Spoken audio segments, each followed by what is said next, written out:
Banjir susulan terjadi. Terjangan air coklat saat banjir bandang menerjang Bali.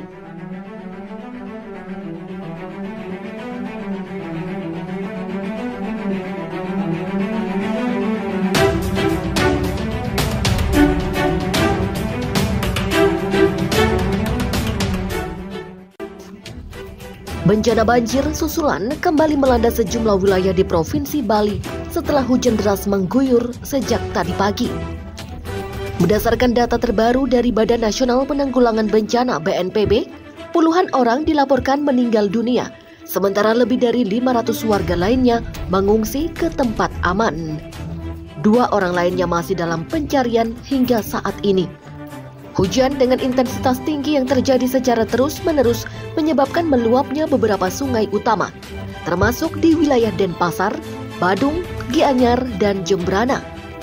Luapan air yang tidak tertahan sistem drainase merendam rumah warga, merobohkan tembok-tembok bangunan, dan menghanyutkan puluhan kendaraan roda 2 maupun 4. Salah satu titik terparah berada di Denpasar Barat, di mana banjir bandang datang secara tiba-tiba pada dini hari, membuat warga tak sempat menyelamatkan harta benda mereka. Air naik sangat cepat sekitar pukul 3 waktu Indonesia Tengah. Kami hanya bisa lari menyelamatkan diri. Demikian ungkap Kadek Arta, warga Banjar Tageha, Denpasar. BPBD Provinsi Bali mencatat kerusakan pada rumah warga, fasilitas umum, jalan utama, dan jembatan penghubung antar wilayah. Longsor juga terjadi di daerah hulu seperti di Gianyar dan Tabanan, memperparah kondisi. Sebagian akses jalan lumpuh total, menghambat distribusi logistik dan proses evakuasi. Sementara itu aliran listrik di beberapa kawasan sempat dipadamkan demi keselamatan warga. Pemerintah Provinsi Bali telah menetapkan status tanggap darurat bencana. Kepala BNPB Bali menyatakan pihaknya telah mengirimkan bantuan darurat termasuk alokasi dana 5 miliar rupiah, pompa air, genset, dan kebutuhan logistik lainnya. Kami fokus pada evakuasi, pencarian korban, serta memenuhi kebutuhan dasar warga terdampak. Demikian ujarnya saat meninjau lokasi terdampak di Gianyar. Badan Meteorologi, Klimatologi, dan Geofisika BMKG memperingatkan bahwa potensi hujan lebat masih akan berlangsung hingga beberapa hari ke depan. Masyarakat dihimbau untuk tetap waspada terhadap banjir susulan dan tanah longsor. Sementara itu, pakar tata ruang mengungkapkan bahwa alih fungsi lahan resapan dan pembangunan yang tidak ramah lingkungan menjadi faktor utama yang memperparah dampak banjir kali ini. Perlu penataan ulang tata ruang, terutama pada wilayah bantaran sungai dan dataran rendah.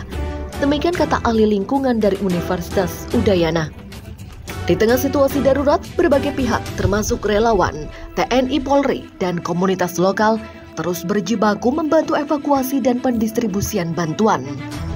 Namun demikian, masyarakat berharap adanya langkah nyata dan berkelanjutan dari pemerintah untuk mencegah terulangnya bencana serupa. Pemerintah pusat dan daerah diminta tidak hanya fokus pada penanganan darurat, tetapi juga pemulihan infrastruktur, perbaikan sistem drainase, dan penegakan aturan tata ruang.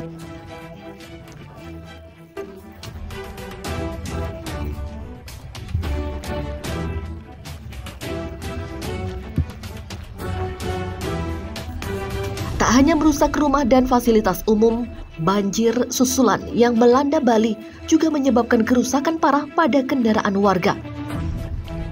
Berdasarkan pantauan di lapangan dan laporan BPBD, puluhan mobil dan sepeda motor dilaporkan terseret arus deras di sejumlah titik terdampak. Di wilayah Denpasar Barat, Badung, dan sebagian Gianyar, derasnya aliran banjir bandang menyeret kendaraan yang sedang terparkir di pinggir jalan maupun di halaman rumah. Bahkan beberapa video yang beredar di media sosial memperlihatkan mobil-mobil pribadi hanyut dan menumpuk di bawah jembatan serta saluran air besar. Saya pikir mobil di depan rumah karena halaman sudah terendam. Tiba-tiba air datang seperti ombak dan langsung menyeret mobil saya ke sungai.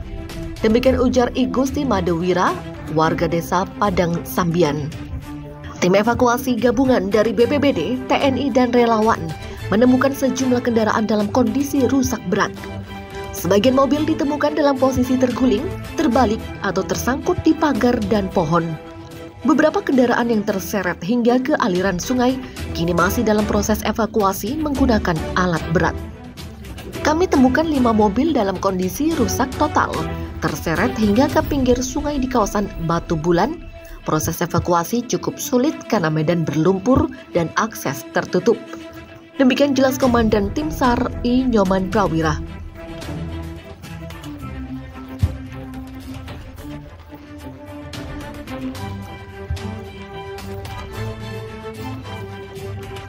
Belum ada data pasti mengenai total kerugian akibat kendaraan yang rusak atau hanyut. Namun BPBD Provinsi Bali memperkirakan kerugian material mencapai puluhan miliar rupiah.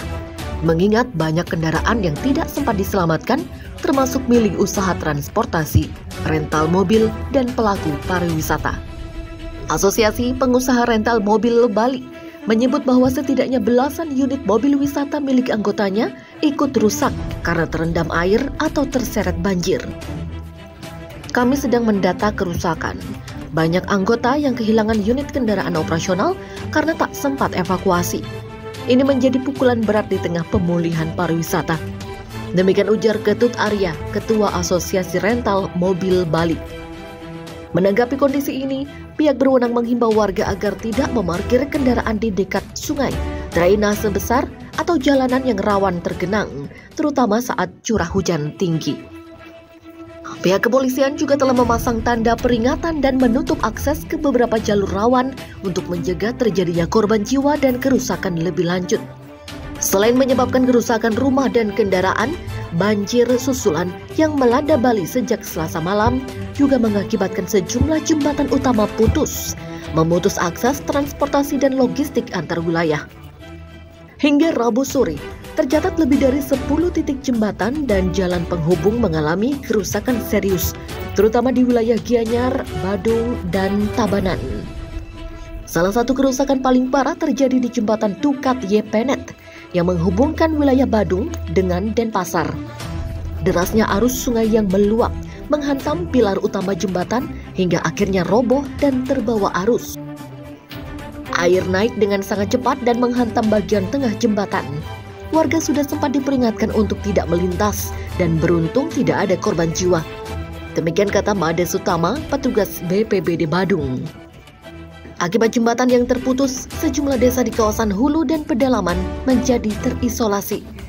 Warga kesulitan mengakses bantuan logistik, pelayanan kesehatan, dan jalur evakuasi. Beberapa relawan terpaksa menggunakan perahu karet dan tali pengaman untuk menyeberang dan menyalurkan bantuan ke wilayah terdampak. Di Desa Pujung Gianyar, warga harus berjalan memutar sejauh 6 km karena jembatan penghubung utama di kawasan itu ambrol terbawa banjir. Sementara itu, jembatan darurat belum bisa dibangun karena kondisi tanah masih labil dan hujan belum mereda. Kepala Dinas PUPR Provinsi Bali, I Dewa Putu Sastrawan, menyebut bahwa pemerintah akan segera membangun jembatan sementara di beberapa titik yang terdampak, khususnya untuk jalur distribusi bantuan dan kendaraan darurat.